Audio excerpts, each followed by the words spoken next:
No se escucha, ¿eh?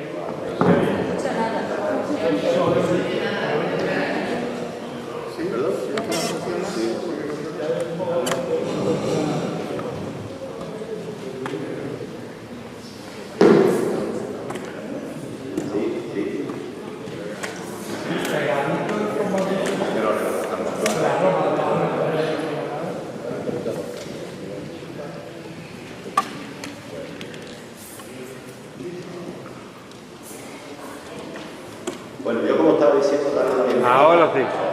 Buenas tardes, gracias a Andrés. Pues nos va ahora a ilustrar con su trabajo. Bueno, Andrés, como mucha gente, un enamorado de Tarifa, de hecho, estuvo mucho tiempo aquí de docente, y es un placer que esté hoy aquí a presentar esta guía, ¿no? Lo que es Tarifa, la calidad Tarifa, la iglesia hermana. Así que yo, sin más preámbulos, la bienvenida para que nos alargue le doy la palabra directamente a Eduardo, que ahora lo quiero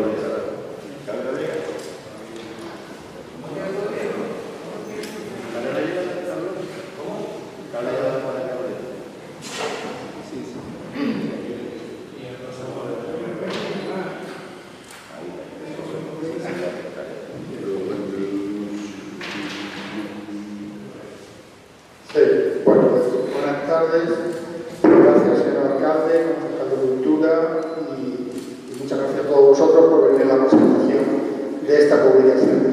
Una publicación del Instituto de Estudios Campos Gibraltareños. Pues creo que es una joya que tenemos los campos gibraltareños, esta institución cultural con 33 años de existencia, más de 1.200 artículos sobre el campo de Gibraltar en su revista Almoraima, sobre distintos aspectos: literatura, historia, pedagogía, biología, música, etc. Es más, yo suelo decir, más de 50 monografías, más de 45 jornadas. Suelo decir que, sin querer ser presuntuoso, pero me gustaría conocer una comarca de 9 municipios en Andalucía que tenga una institución cultural con este calado de producción. Lo digo con orgullo como campo gibraltareño, y además no os descubro nada, que venir a Tarifa es algo que a todos nos encanta. O sea, cualquier excusa es buena para venir, y en este caso especialmente por la publicación que presentamos. Bien, bueno, el trabajo de la mayoría, todos los miembros del instituto, la institución académica es altruista, lo hacemos porque nos gusta y disfrutamos mucho con ello, ¿no? Estamos bajo el paraguas de la comunidad de municipios. A Dios gracias, ya nos han dado el reconocimiento. Este año nos dieron la medalla de la provincia, y la semana que viene, la siguiente, nos dan la Rúa de la Seta. Son reconocimientos que creo que la institución pues, nos ayuda a seguir trabajando. No lo necesitamos realmente porque nos gusta hacerlo, pero que siempre se agradece, ¿no? Muy bien, quizás uno de nuestros problemas es que no somos suficientemente conocidos. Después de 33 años, yo hago pequeñas encuestas, y una institución con esta producción, repito, me gustaría saber si en Andalucía hay parecido en una comarca de 9 municipios.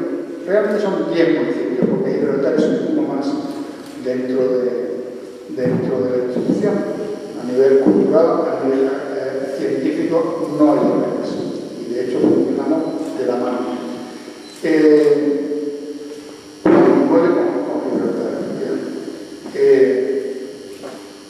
Quizás esta pública que está en concreto, por su carácter turístico, que la gente pueda conocer de manera asequible. Un historiador de la categoría de nuestra vía nos pone la información asequible, pues pueda conocerla de punto a punto de la comarca, en este caso Tarifa, ¿no? O sea que eso quizás este tipo de publicaciones nos ayuden a ser un punto más conocido, que no tenemos más interés.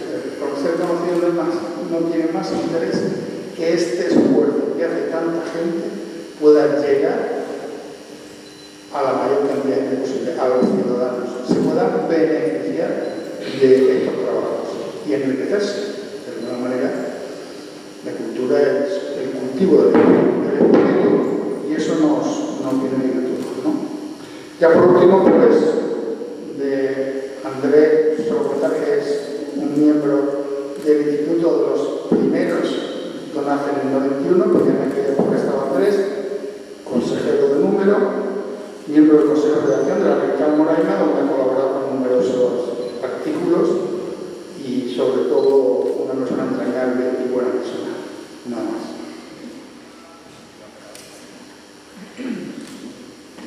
Muchas gracias. Buenas noches, tardes, noches, bienvenidos. Voy a dar un poco la biografía de Andrés Sarriá. Andrés Sarriá Muñoz es doctor en Historia, con premio extraordinario por su tesis sobre Tarifa durante la Guerra de Sucesión 1700-1714. Investiga la historia de Málaga y el campo de Gibraltar con especialidad en la de Tarifa, centrando su interés en asuntos tales como el gobierno municipal, la religiosidad, aspectos económicos, etc., mayormente en la Edad Moderna. Es autor de 8 libros, entre ellos Tarifa a comienzos del siglo XVIII, El río y la ciudad de Tarifa, Fiestas y toros en Tarifa, entre otros. También cuenta con más de una cincuentena de artículos publicados en revistas especializadas y en actas de congresos de historia. Y es colaborador habitual del diario campo-gibraltareño Europa Sur, con artículos históricos sobre Tarifa y la comarca. Es miembro de entidades culturales como el Instituto de Estudios Campo-Gibraltareños y el Instituto de Estudios CEPRIS. Es miembro del Consejo Editorial de la Revista de Estudios Campo-Gibraltareños Almoraima. Ha recibido varios premios de investigación histórica, entre ellos en 2 ocasiones, 1992 y 2017, al Premio de Investigación Histórica concedido por el Ayuntamiento de Tarifa. También el Premio Málaga de Investigación 2015 que concede la Real Academia de San Telmo y la Academia Malagueña de Ciencias. La ciudad de Tarifa ofrece uno de los más atractivos conjuntos patrimoniales de la comarca del Estrecho, por lo que se ha convertido en el tema de una nueva publicación, la número 7 en este caso, y que lleva el título Un par de horas en las iglesias y las calles de Tarifa.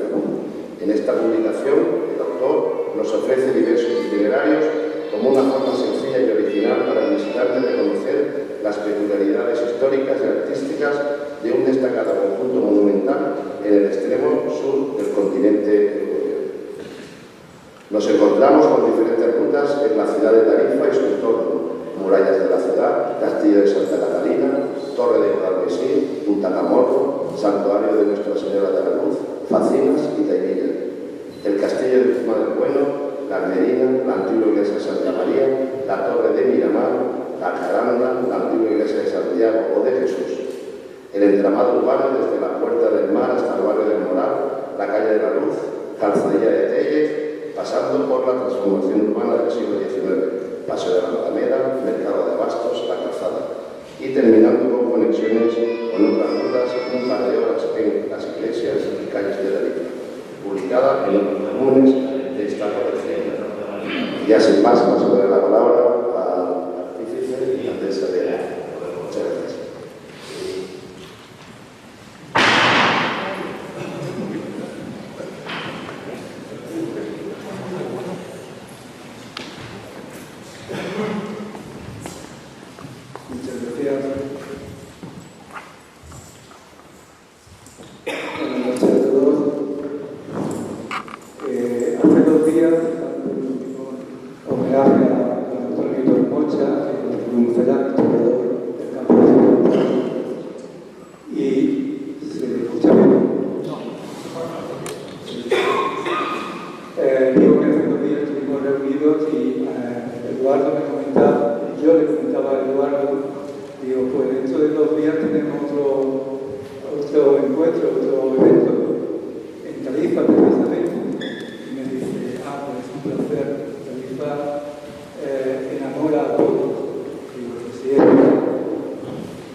En el sentido de que está haciendo que los precios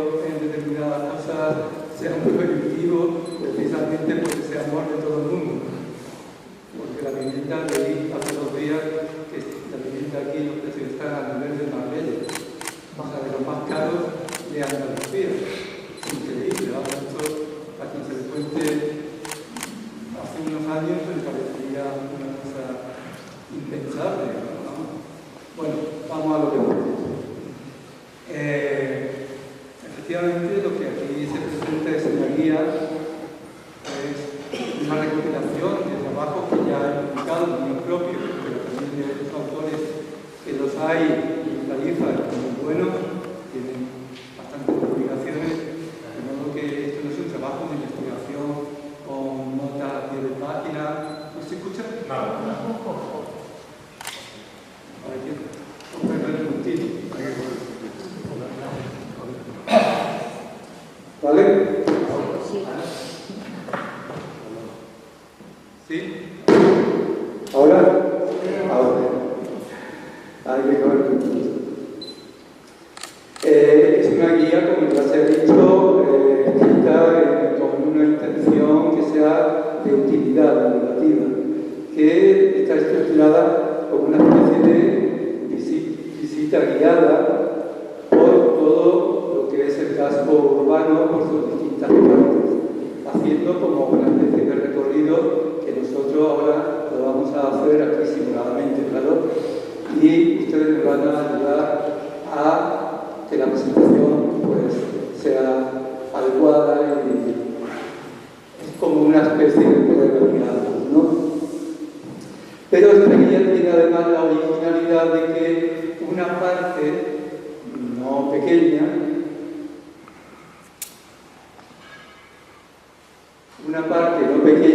de la guía, al principio, con esa banda amarilla, está dedicada a rutas que bien se pueden hacer a pie, en bicicleta o en vehículo de motor.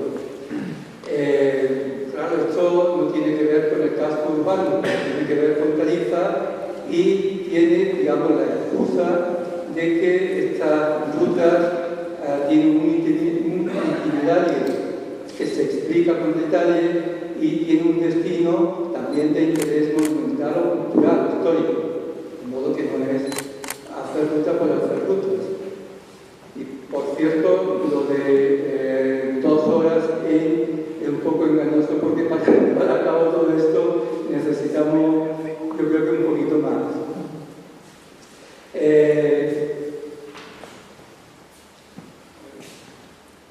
Estas rutas son propuestas por el autor, lógicamente, y mi propuesta era 3 rutas a pie, una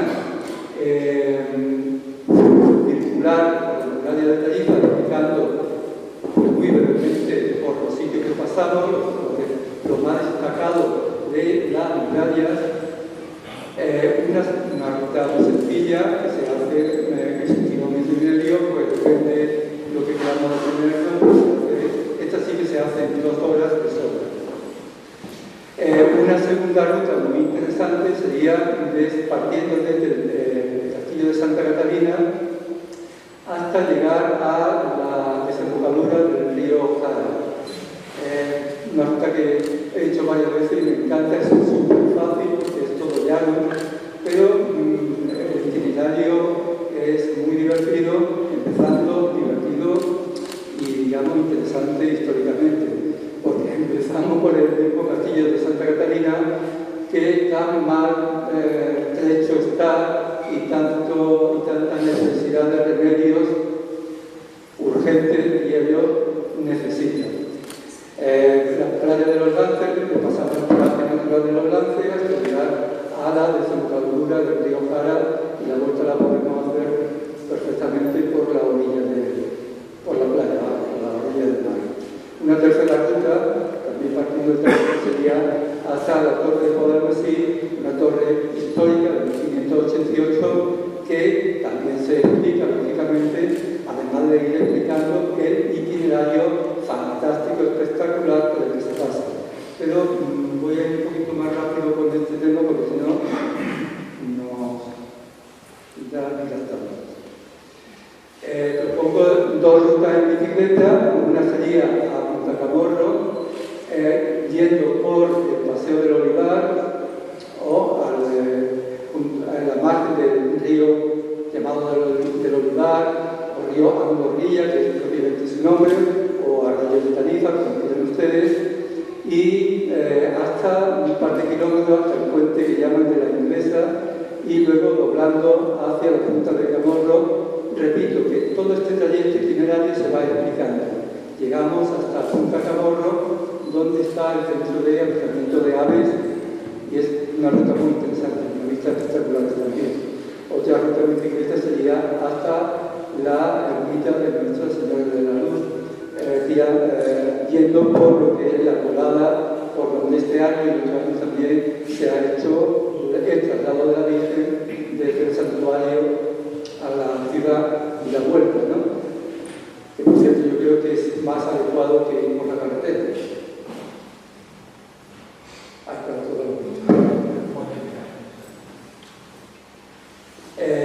Una tercera serie de rutas sería rutas en motor que he propuesto, una a Zahara de los Atunes, que tiene una historia pues, bastante densa, sobre todo por el tema de la pesca de los atunes, de la almayada, de la época de Medina Sidonia y de los restos del Palacio de las Pilas, que llama, o Palacio de la Almayada, cuyos restos son espectaculares, potente palacio, una potente fortificación, y se mantiene todavía esta increíble iglesia en lo que era el antiguo almacén de sal para la fabricación de la elaboración de la almadraba, es increíble.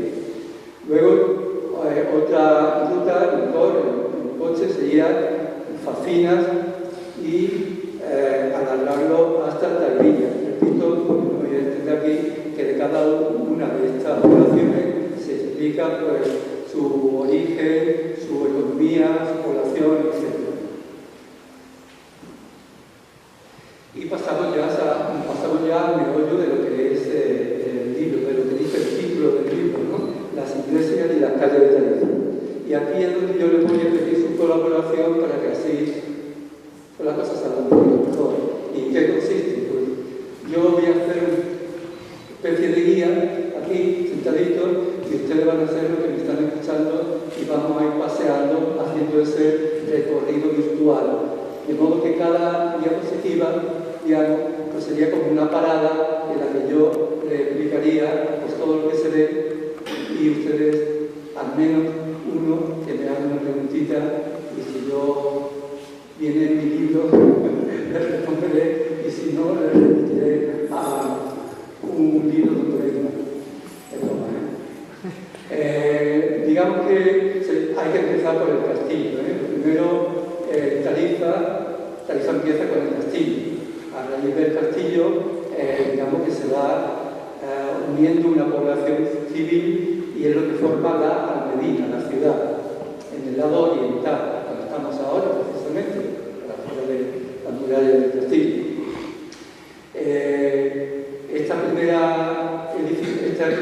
abigarramiento de población civil es ya de época posterior a la época califal. El califato termina en 31, mediados del siglo XI, y viene una nueva oleada de musulmanes, los almorávides, que son a los que se atribuyen esta parte de la ciudad, parte de la Almedina.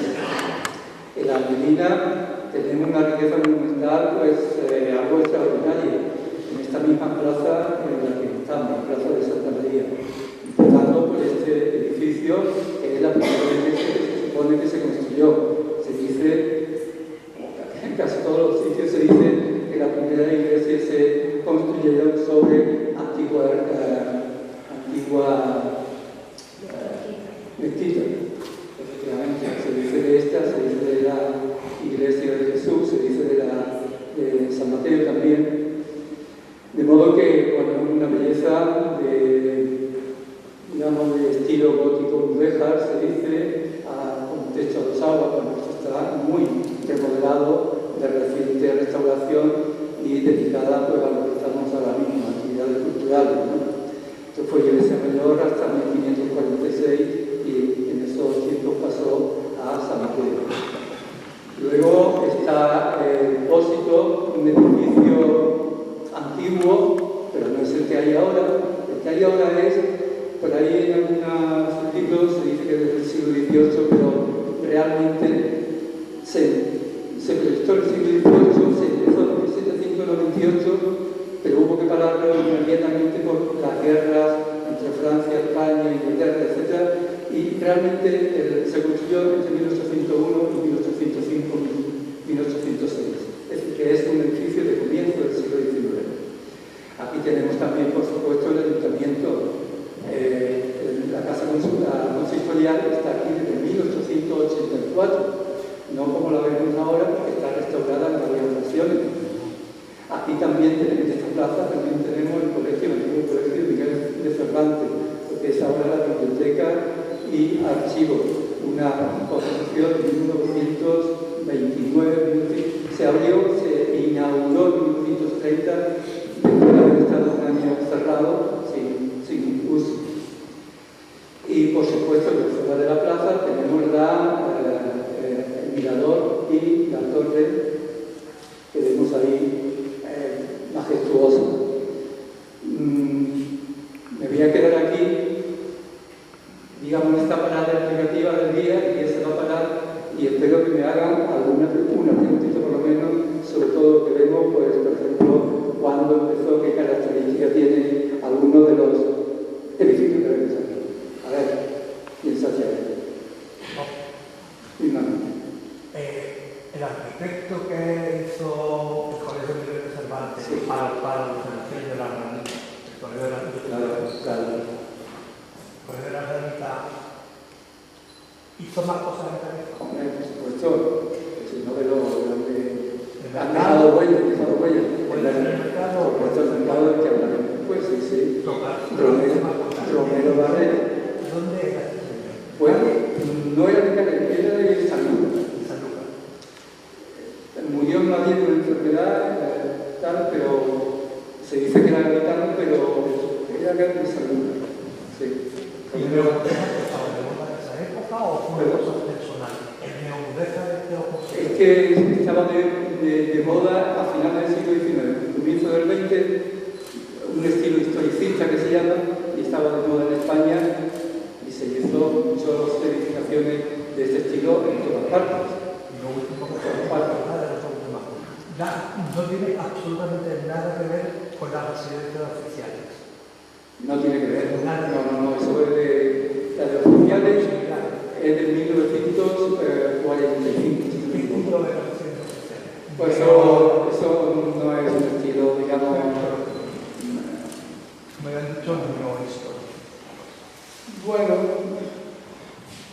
pero no sería no es un mudéjar, o sea, no es islámico, no es gótico, no es ecléctico. Se dice ecléctico, cuando no se sabe ecléctico.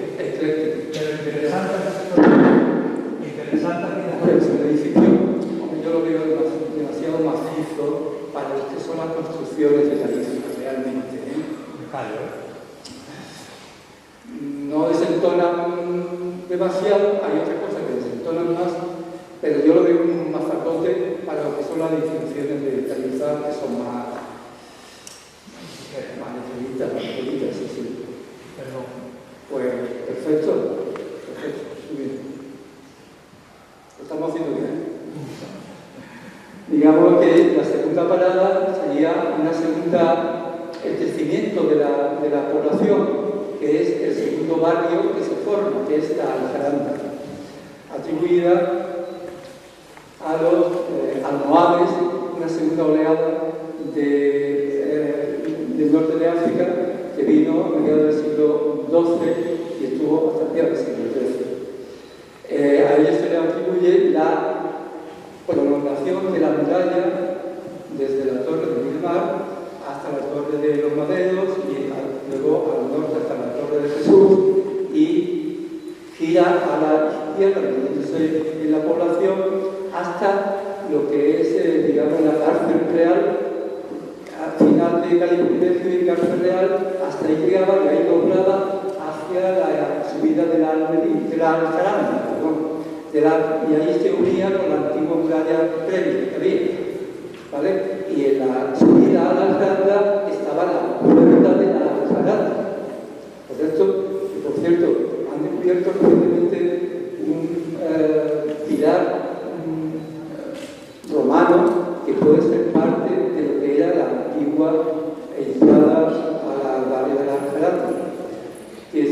equivoco, fue destruida en el siglo XIX, o sea que no hace lo que es la puerta, ¿no? La puerta de la almería, ya saben ustedes que quedan los restos ahí. Sí, sí. Bien, pues aquí tenemos varias partes. Tenemos esa inmensa, esa poderosa torre de los maderos, todo lo que es el flanco este de la muralla, Santiago, donde se cuenta que entraron los cristianos en el 1 de septiembre de 1292. Claro, ahí en el Castillo de Santiago pone, por aquí entraron los cristianos en la tropa de San Juan, pero se hace difícil imaginar que por ese postigo entrara el ejército. Evidentemente se refiere a que por ahí habría un hueco en la muralla y, vamos, por ese postigo veo yo difícil que metan los cañones y los caballos y los señores no montados en los caballos. Esto es el cajón, ¿no? Tenemos el polémico desde hace ya bastante tiempo, la ruina de la iglesia de Jesús o de Santiago, que no sé cuándo se le va a meter mano a su necesaria, urgente, desde hace muchos años. Ya no sé si urgente, digamos, por lo menos que se salve lo que queda. En 2015 el obispado cedió, a cambio de algo, lógicamente, cedió la propiedad al ayuntamiento de entonces, y el ayuntamiento se comprometió a restaurarla y darle un uso cultural, lógicamente, ¿no? Pero estamos, digamos, en tiempo de stand-by, ¿no? Aquí estamos esperando a ver qué pasa con esto, ¿no? Aquí tenemos la plaza del Mesón, el antiguo iglesia de Santiago. Bueno, hablo también un poquito aquí en la guía del callejero, del nombre de las calles, que hay una calle, por ejemplo, Aljaranda, el barrio de la calle Aljaranda. ¿De dónde viene este nombre tan callejero? Porque Aljaranda yo no lo he encontrado en ese nombre, en ningún otro sitio, ¿no? Existe el nombre Jaranda y Jarandillo, son muy comunes. Entonces, por lo visto, proviene de la antigua palabra, nombre prerromano, granda, que significa lugar, estéril, pedregoso, etc. Y que con por influencia árabe, en vez de granda es un nombre que existe en Castilla en muchos sitios, ¿eh? Igualmente como Abdil, pues granda pasó a Jaranda primero, por influencia árabe, y a Aljaranda, porque la gente decía, voy a la Jaranda. Entonces, hasta el siglo X, por lo menos a mediados y a finales del siglo XVII, incluso a el del XVIII, se hablaba de ir a la Jaranda, ¿vale? Y de a la Jaranda, pues sale Aljaranda. A la Jaranda se une a Jaranda, así de fácil. Bueno, unas preguntitas sobre esta explicación, este punto. Yo lo que quisiera decir una cosa, y es que antes de las excavaciones que hicimos aquí, yo era el ayudante del arqueólogo Malón, y afuera no encontramos, solamente encontramos Cisnium, que es una mezcla que hacían de piedra y cal, es lo único que, y era romano. De lo que es la mezquita, nada se sabe. Y un templo, que ahí puede entrar un poco explicativo, nada de lo que es la mezquita, no se sabe. Sí, romano, hablamos, ¿no? Bueno, hay que tener mucho cuidado con decir tarifa tiene un origen, tarifa me refiero al casco histórico donde estamos, ¿no? Tarifa tiene un origen romano. Hay que tener cuidado con eso porque es que desde Maelo Claudia, de Babilonia,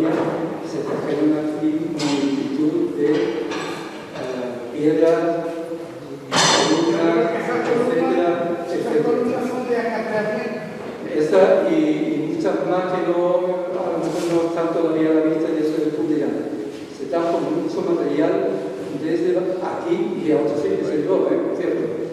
O sea, que no tiene nada extraño que se encuentren aquí cosas romanas, pero eso no quiere decir que los romanos fundaran esto. O sea, sí.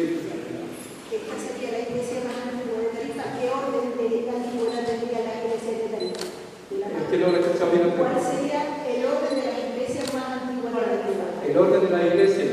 Bueno, si no te importa, es que luego hay hacemos una parada, es que no te toco todavía. Hacemos una parada con la iglesia. Santiago, si están por aquí, convivía la religión cristiana con la religión musulmana. Sí, sí. Cuando llegaba. Cuando hagamos la parada esa que...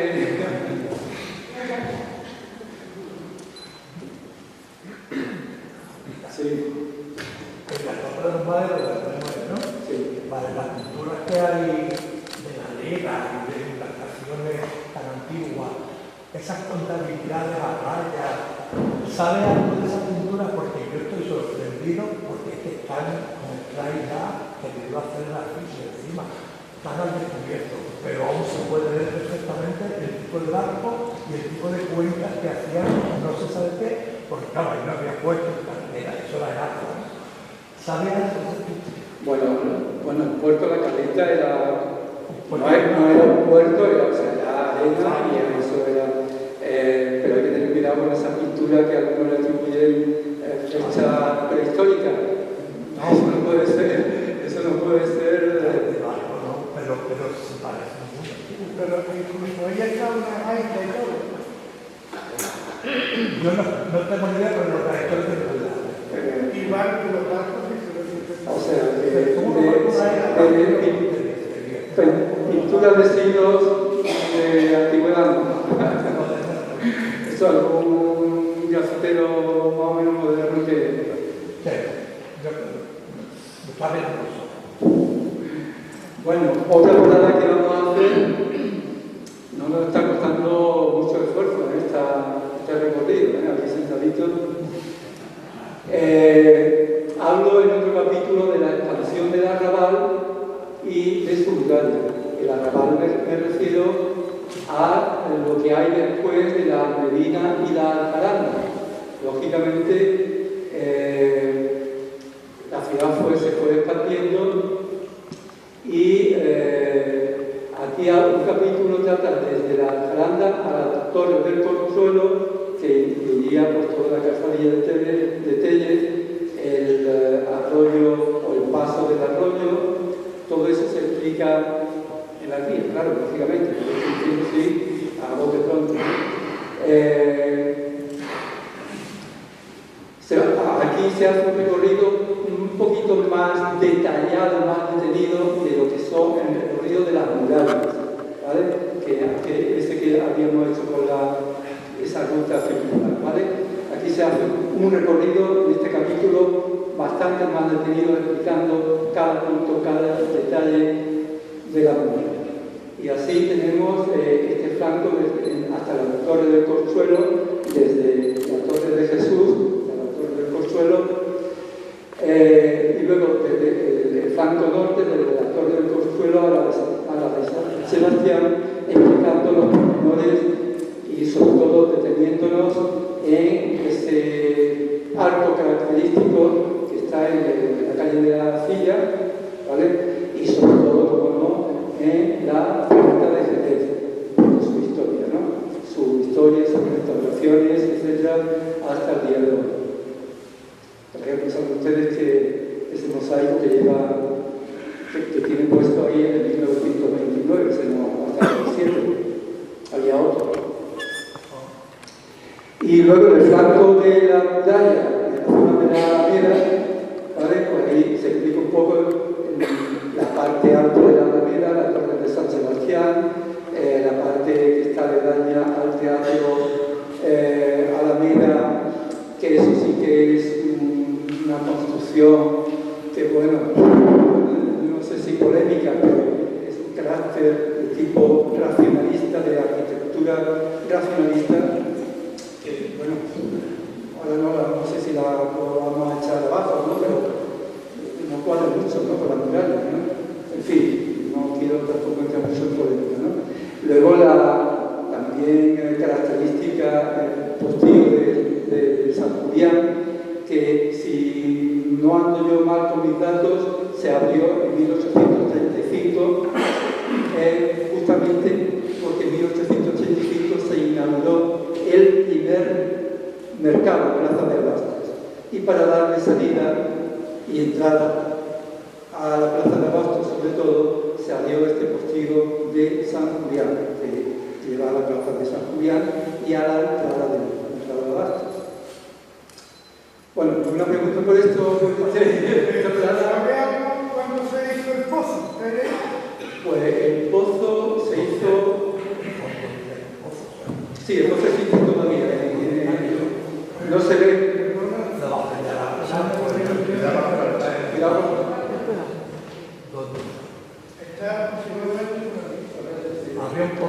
Está todavía.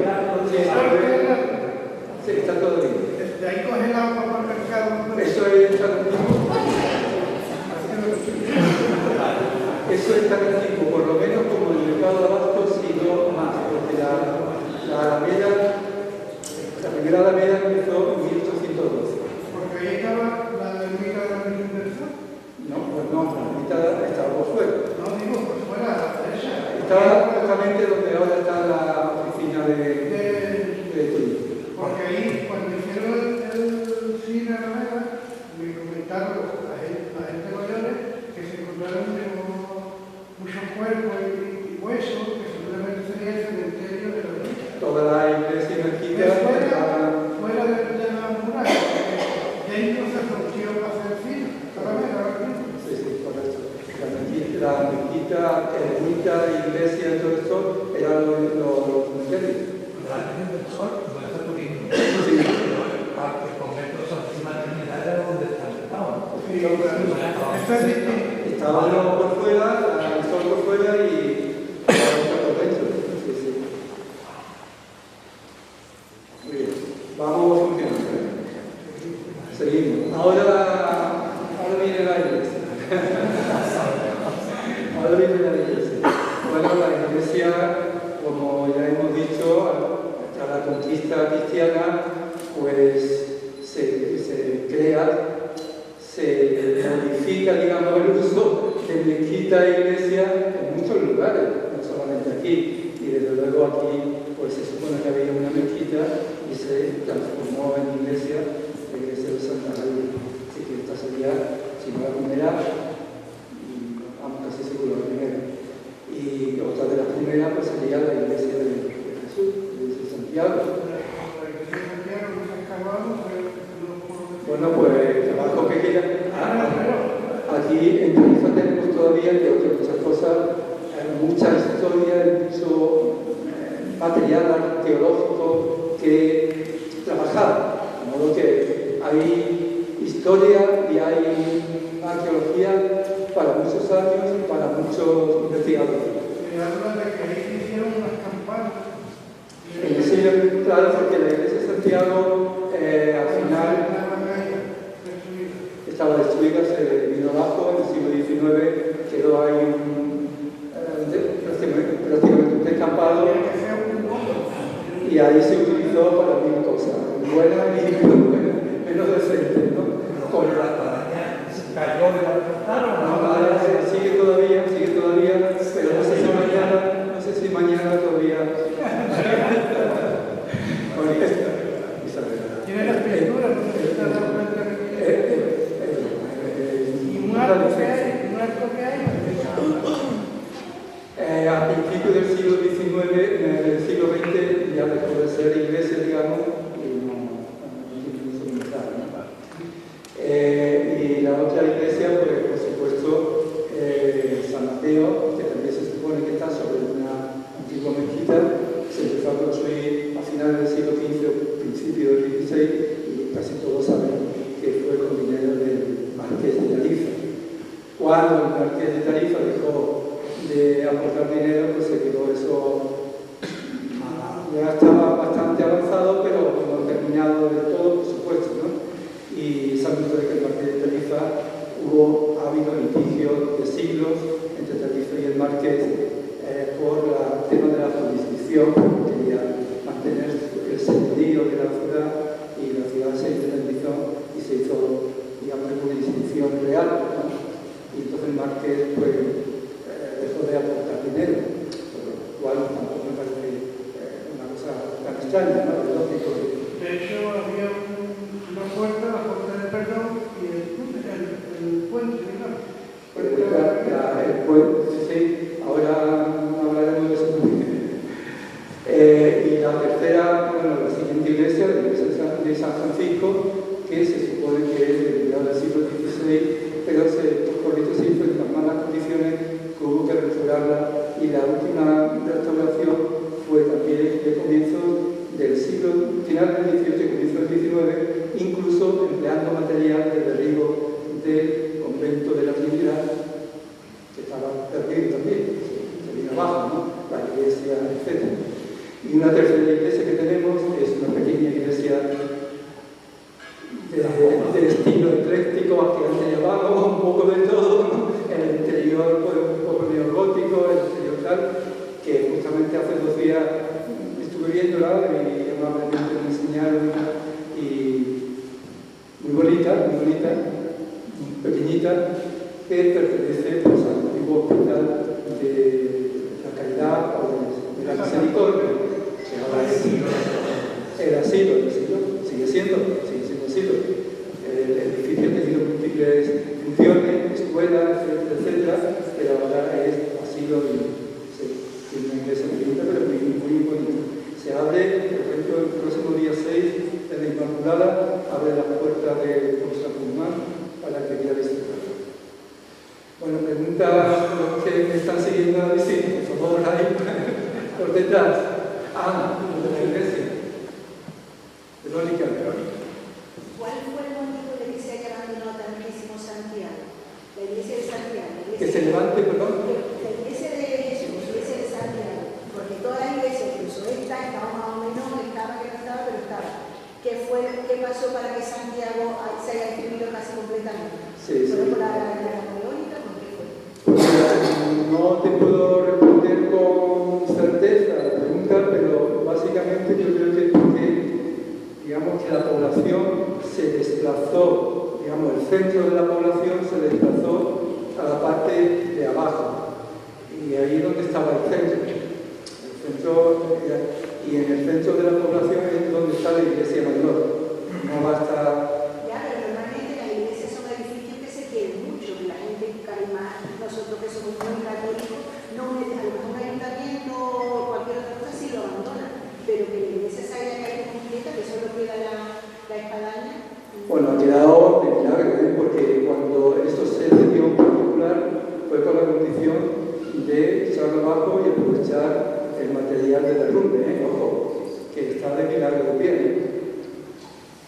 Pero bueno, a ver, tenemos que llorar con un ojo, porque en 1000 sitios hay muchas cosas peores. Pero me extraña eso, que un edificio que es una iglesia que sea así tan abandonado, que es una cosa extraña para la iglesia. Sí, pero te digo que es un milagro que quede eso. Eso hay que tenerlo en cuenta también.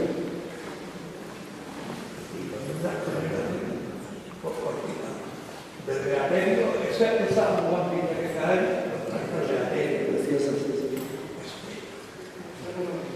Felicidades, enhorabuena. Nada, muy apasionado como tú. Respecto a las iglesias, en primer lugar, felicitarte, enhorabuena, que yo siempre digo que a los historiadores hay que cuidarlos porque al fin y al cabo son los cronistas y los que recogen la memoria de un pueblo, ¿no? Y en la identidad de todo el mundo. Y bueno, a mí me gusta también esa hazaña, porque es una hazaña investigar y tú eres uno de los grandes, ¿no? Al que yo le tengo mucho respeto.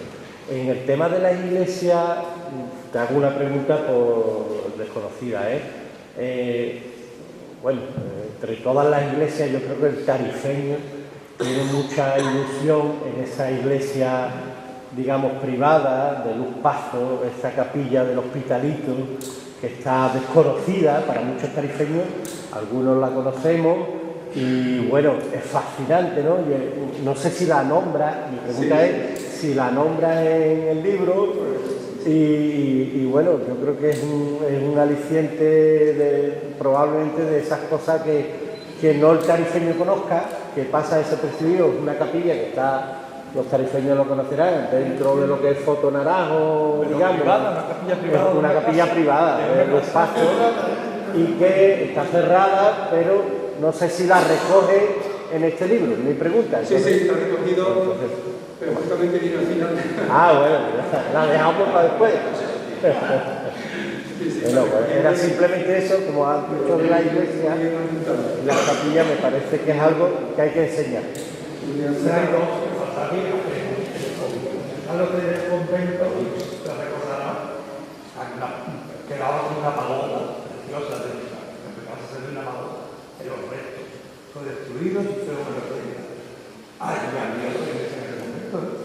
Sí. Y otra ha aparecido muy recientemente. Un amigo mío arquitecto se fue a hacer unas obras por visto la ermita de San Sebastián del Suelo. También había una iglesia.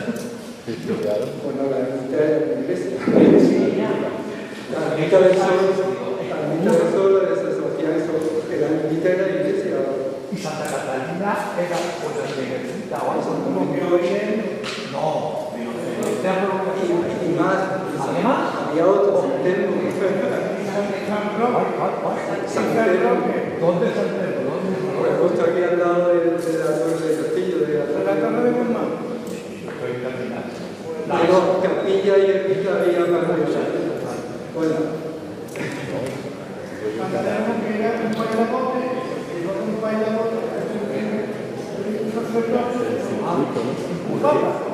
Estaba ahí porque San Telmo es el patrono, pero no. Maleantio, marinero del mar, tratante del mar. Bueno, vamos a ir un poquito más rápido, vamos a acelerar el paso.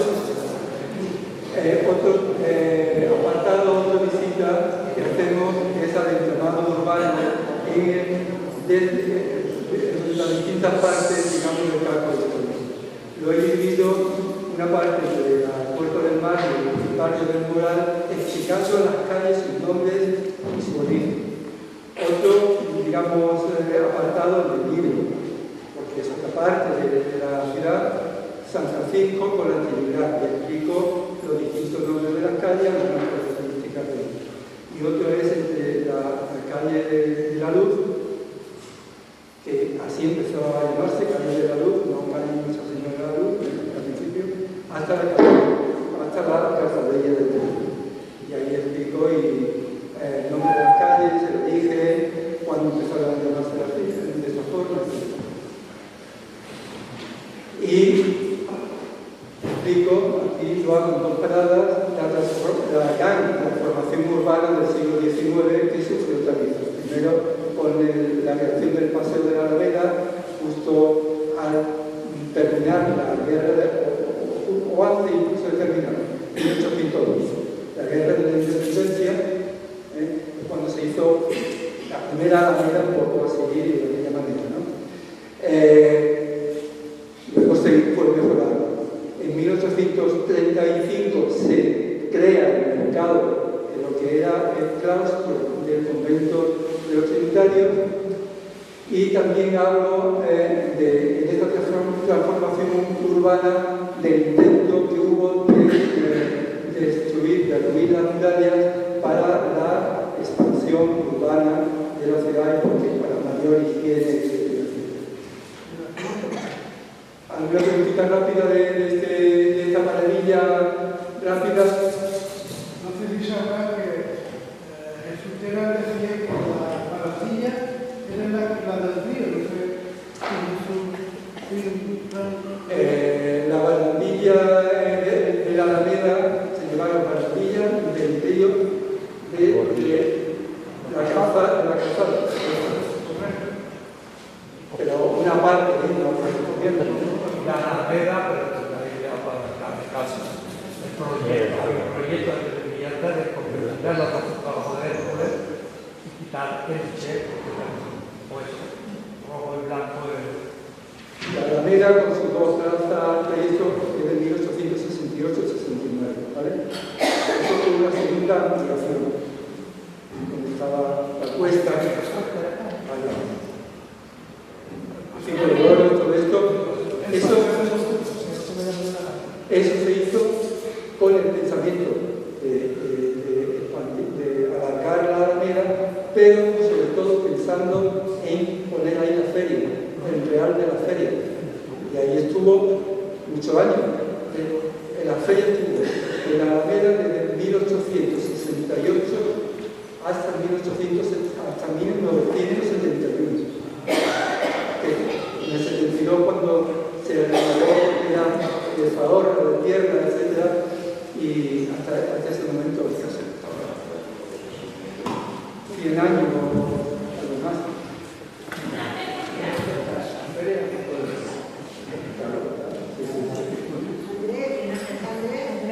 Sí. Sí. ¿Se sabe lo que el nombre del 5 de oro? El 5 de oro. Sí, yo creo que casi todo el mundo, mucha gente lo sabe. Y el bizcocho, la plazoleta de la... A ver, Chan. La plazoleta de 5 de oro, ¿por qué se llama 5 de oro? Por el 5 de oro. Los jardines que había. Por las 5 palmeras, ¿no? Que se pusieron 4 de los de la esquina y uno en el centro. ¿Vale?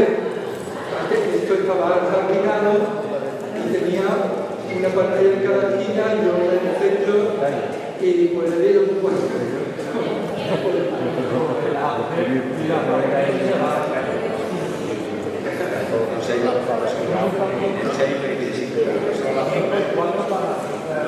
No solo las palmeras, sino los jardines que había tanto lindo. Fue lo que fue.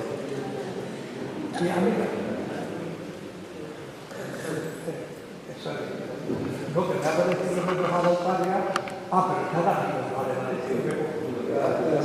Las calles son de. la zona de Australia, la palmera, No, son servidas. son traídas, pero están muy bien. Ahí están los hijos. Bien, por si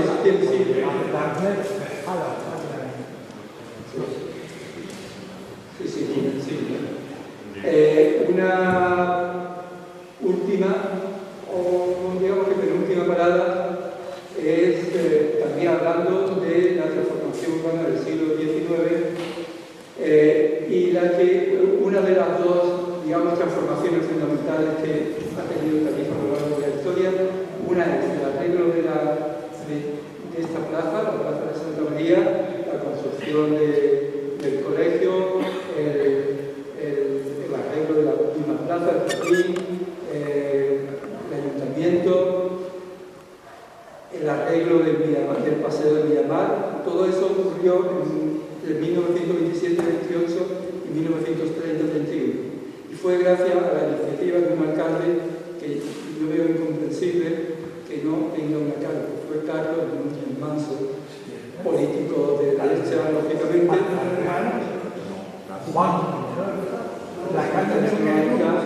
Pero hizo cosas extraordinarias, fue una transformación tremenda. Carlos Núñez Manso. Yo creo que es totalmente injusto que no tenga ni una palabra. Y por cierto, a don Carlos le pongo dos porque le quiero a este señor estaba muy vinculado el abuelo de Fran Terán y su Terán, que nos acompaña ahora, que tampoco tiene una calle. Que tampoco tiene una calle, que también fue político de derecha, por cierto, eran de derecha, muy activo. Y también, por cierto, fue cronista y muy buen escritor, porque escribía, redactaba muy bien, hay que decirlo todo.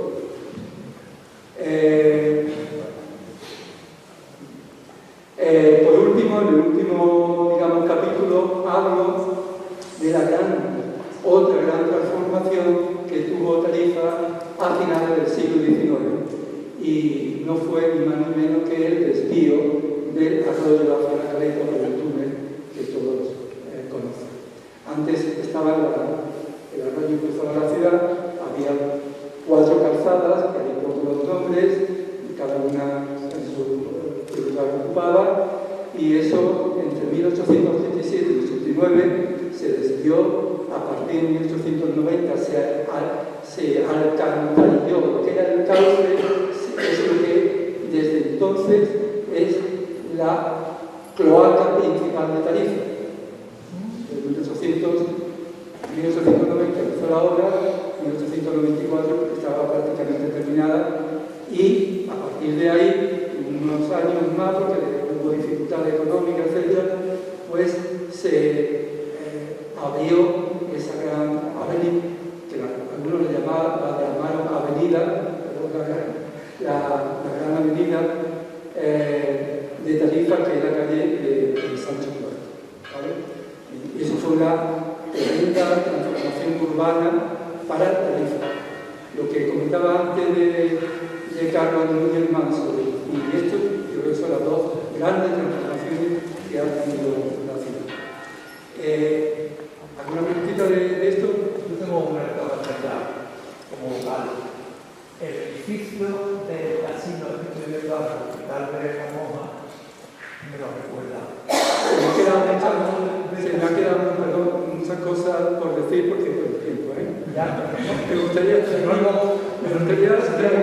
más días saber el casino que fue porque se hizo porque se conmemora el 150 aniversario. Hay publicaciones, el Senado Segura tiene un estudio hecho sobre el casino detallado y hay artículos que lo explican.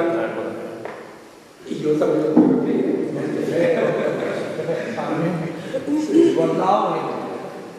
Bueno, para ir terminando, porque creo que el tiempo apremia, voy a leer, me voy a permitir leer un pequeño, un párrafo, el último párrafo del cómo termina. Son cuatro minutos.